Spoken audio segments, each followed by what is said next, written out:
வளர்ந்து அந்த போராட்டத்துக்கும் இந்த மாவட்டத்துக்கு நானும் தலைமை தாங்கி நடத்தினேன். ரொம்ப பெருமையாக இருக்கு.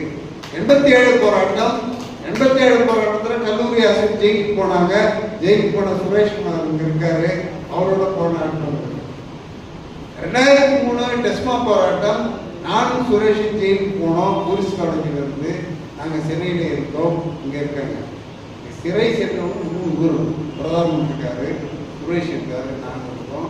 சிறைக்கெல்லாம் மஞ்ச வேண்டாம். நீங்களெல்லாம் ஒரு சிலருக்கு பொறாமைப்படக்கூடிய பென்ஷன் ஆனாங்க. என்னுடைய பென்ஷன் 1,30,000 ரூபாய். இது யார் கொடுத்தது?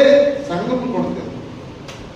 நான் சிஎம்சி மருத்துவமனைக்கு பிளட் கேன்சர்ல படித்து வெளியே வரும் பொழுது 19 மாசம் இருந்தேன்.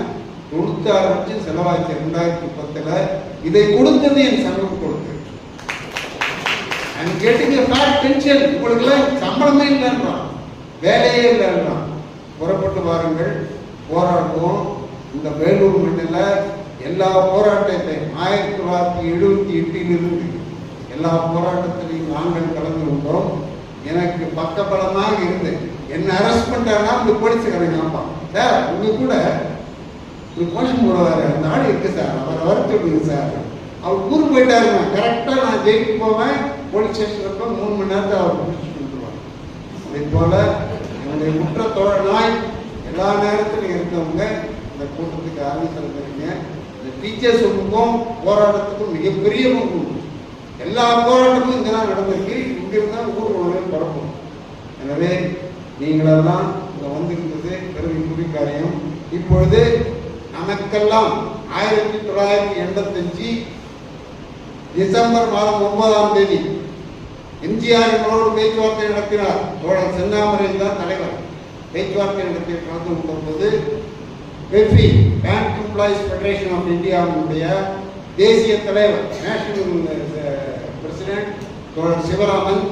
நமக்காக ஒரு நாள் போராட்டம் அறிவித்து எல்லாரும் ஸ்ட்ரைக் பண்ணாங்க. அவர் ஓய்வு பெற்ற பின்னர் மருத்துவ சிகிச்சை சரியாமல் 2 கண்ணும் பார்வை இழந்திருக்கிறார். அவர் நம்ம போராட்டத்தையும் 85 போராட்ட வேலூர் வரலாற்றையும் உங்ககிட்ட சொல்லி இந்த போராட்டத்தை வளர்த்தார். அவர் அடுத்து டான்சாக்கினுடைய மாநில தலைவராக இருந்த இன்பனாவும் பேசுவார் தோழர் சிவராமன்.